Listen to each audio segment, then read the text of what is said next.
Grace and peace, friends and family. Welcome to another conversation. This is Joy, Pink Girl Teaches, and I want to thank you so much for taking time out of your day to spend with me. I truly appreciate your time, and I hope that you'll be able to glean something from this conversation and we can continue to grow together and keep coming from behind. CPR doesn't work on dead situations. You know, one thing that we never know about relationships with a narcissist when we first get in is that what you look towards or what you look at as a potentially great situation, because mind you, they're in peak performance mode at this point. But in actuality, what you walk into is a situation that is dead on arrival. There's nothing from the moment you agree that you are going to go forward with this person is the beginning of the end. It's the beginning of the end of the hope, of the dream, and even of the illusion itself, because it has a limited time span. It has a limited lifespan, but it is dead on arrival. And from the very beginning, without even knowing it, you are performing CPR on a dead situation. There's absolutely nothing that you can do to revive that. You know, when you first meet the narcissist and they get you hooked, even before you get into a relationship with them, but the moment they are able to determine that you are intrigued by them and that they have sparked something in you, that's really the beginning of the end. Everything else is just a formality. And depending on the duration of your relationship, it's, the duration of the relationship, there really isn't more to it. It's just the beginning of a journey going towards a very dark and a very grim end of the relationship. Not of your life, not of your hope, not of your dreams, not of anything. Because beyond that, there is still life, and you are still going to experience and live out your life after that situation. But as for this situation, it's dead. CPR cannot save it. You simply cannot revive a dead situation. You could put it, and you could give it CPR. You can put it on life support, but none of those things work on something that is already deceased, something that is already expired, something that is already beyond hope.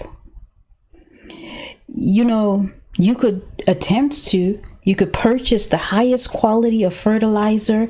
You could use premium water. You could have a wonderful air filtration system around it. It could be in the most elaborate and most fantastic of greenhouses. Dead plants simply cannot be revived. Likewise, you cannot take an artificial plant and bring that thing back to life. There is just no way. It will not spring to life, no matter how much time, care, attention, affection, and consideration that you give it. Likewise, when the narcissist is able to determine that they have you hooked, that they have your full attention, they move on. They may still be there physically, and the relationship will run its course. You'll go through the motions, but they have moved on. You see, one of the things about a narcissist is that they absolutely love and are intrigued by the things that they cannot and do not have. You ever seen how they salivate at new supply? At the thought of acquiring wealth, at the thought of acquiring things, because there's an agenda behind it. There's something that they are trying to prove something to. But they salivate, and they were just like that with you. But you see, the moment that you come into agreement with them, the moment you decide that you're going to walk forward in a relationship and be together, then you are in their minds, their property, they own you. Remember, narcissists, they say look at people or view and consider people as nothing more than tools, than supplies. So think of that mindset, doesn't even value you as a person and what you offer and what you are able to bring into their lives and how you can edify their lives. Some of the mistakes that they make is not realizing that you are the gift. And if they would turn from their wicked ways and follow the lead that you are giving them and telling them, like, listen, let's go to church. Let's seek God. Let's praise God. Why don't we go to therapy? Because I recognize your patterns and there's an issue here. I understand the trauma that you grew up with. So let's go to therapy. Let's go get the help. And they tell you no. The only time they'll agree is to keep you in the situation when they figure out or they realize that you're moving on. You're sick and tired of their games. You want no parts. And so they'll put on a show to keep you stuck, to keep you locked down, to keep you chained. But it doesn't matter. And I need you to understand. And I get it because and it's really understandable, because when you're in the relationship, when you're in that situation with them, it can be very confusing when they suddenly go from hot to cold. And I'm talking about burning, piping hot to freezing cold. And you're being devalued and you can't understand. And so you think, maybe if I'm seen and not heard, and if I don't, don't rock the boat and I walk on these eggshells, that things will go back to normal. They will never go back to normal. The narcissist does not want it to go back to normal, because most likely they're entertaining other supplies, entertaining other sources of supply, should I say. They've got their eyes set on something else. They look at you like something that has already been conquered. And so they don't care.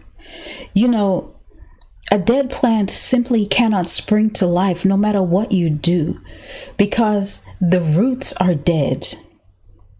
The roots are what is buried in the soil, where all the nutrients are for that thing to spring to life. You can pour all the water and the fertilizer again, but nothing will happen. It will just be wasted. It will just go to the area around it, but it will not be absorbed by the plant, because it ceases to be. It is no longer alive. It just won't work. You could burn up all your finances and resources unnecessarily trying to revive and give CPR to a dead situation. But much like the situation with the narcissist, likewise, how the roots of the plant are dead, their heart posture is not in the right place. And as long as their heart posture is not turned and they do not turn it, nothing will change. You can offer them top tier love. They don't want it. It won't change them. You can lead by example. They will mock you. They will laugh at you. And they will say, who do you think you are? You can spend all your finances and trying to please them and trying to make sure that they have and the home has everything that it needs, and to show your commitment. You could pay for the most exclusive of doctors, of therapists, of psychotherapists. It's not going to change their heart posture, because nothing from the outside can do that. It is an internal work, and they have already made the decision decades and upon decades before you came into the picture that this is who I am. You made the commitment to evolve. You made the commitment to soar. You made the commitment to go higher, but they won't. And there is nothing that you can do. And if you stay in a situation, in an environment that is dead, it becomes toxic for you. You see, it's like putting a rotten apple in a basket full of good apples. Eventually, that toxicity is going to seep and infect the other apples to some degree. Their heart posture is one that is rooted in duplicity. It's rooted in arrogance. It's rooted in pride. It's rooted in self-centeredness. There is no room for you in their heart. In their heart, it is everything about them. They are self-seeking. There will never be commitment, and there will be no unity. The word of God tells us that where there is unity, he commands a blessing. There is no unity, and there is never going to be unity unless you get on their team, unless you fully go over to their side. Then there will be unity, but there will still be strife, because there will be competition. And how are you in relationship with somebody whom you are in competition? Listen, if I'm growing, I want to see you grow. And that's what it should be like with your partner. We should be rooting for each other, not trying to pull and tear each other down to see who is the most wicked of the two. Make that make sense. There is nothing that you can do. There's nothing. There's no CPR that is going to work on that heart posture, except they come into agreement and say, I want to change. And they mean it. And they are fully committed and sold out to God for that to happen. You see, the Bible tells us in Proverbs 4, verse 23, that above all else, guard your heart, for everything you do flows from it. One of the dangers of staying in these dead situations is that your emotions become involved to the point where you start to die. And I'm not talking about a physical death, but I'm talking about an emotional death where you become disconnected to people and things. And worst of all, you get disconnected to God because you're so focused on trying to revive a situation. You're so focused in trying to see this thing spring back to life. But again, they only love what they cannot have, and they've already had you. And so if you are the one that is strong enough and bold enough to continue to move on beyond the discard and say, you know what, I'm going to ignore you and I'm going to work hard and become everything that I can ever be. You're always going to be the one that got away. You're always going to be the one that they will hover, that they will keep their eye on. And you may not know it, you may not see it, but trust and believe they watch, because that's encoded in their DNA, because you defy the odds. You defy the odds. When you consider everybody that sits in the narcissistic harem and those whom they have been able to get narcissistic supply from for years upon years upon years, they're flying monkeys. But not you. You said, no, not me. That's why sometimes you find the narcissist wants to hover you just so that they can love bomb you and discard you immediately. Immediately. To punish you from trying to get away, to punish you from having the audacity to breathe, to punish you from moving on, to punish you from trusting God, to punish you for reminding them that they do not own you. They do not control you. They can never be you. You see, one thing that you have that they don't outside of God, they refuse to come into relationship with Him. But one thing you have is the ability to soar. They can't. And I'm not here to talk about, oh, well, you know, they're successful financially and this and that. I don't care about that. Money is just money. We all have the ability to go out and make money. We all do. We all do. It's not about money. It's about character. It's about integrity. It's about what do you carry and how do you use the gifts that God gave you? How do you love other people? How do you make an impact in other people's lives in a positive way? They impact people negatively, but you are the opposite. And they wish they could do that because they see the genuine love that comes from people when you do things like that. In the book of John, chapter 6, at verse 41 to 42, what it says is, how can he say he came down from heaven when we knew who his father and mother are? I'm going to say that. I'm going to read it again. It says, how can he say he came down from heaven when we knew who his father and mother are? They're talking about Jesus in this instant because they became too familiar with Jesus. They became too familiar and don't believe that He is the Son of God. They don't believe that He is Christ the Messiah. This is John 41:42. And what the crux of it is that familiarity breeds contempt. Familiarity breeds contempt. And when people get too comfortable, when the narcissist gets too comfortable with you and they think that they can calculate your thoughts, they think that they can estimate what is going on in your mind and they can gauge how far they can go and how much pressure they should apply to you to get you to do the things that you do or they want you to do, and you show them no. Not me, not today. This is a brand new day and I'm not buying into any of what you are saying or what you are doing. And it makes them think. It actually throws them off guard, that the nerve of you to think that you don't need me. But the fact that they become familiar with you to the point where they think that, okay, I don't really need to love this person. I don't even need to give the facade of love. I'm just going to treat you how I treat you. And that's it, because they're too familiar with you.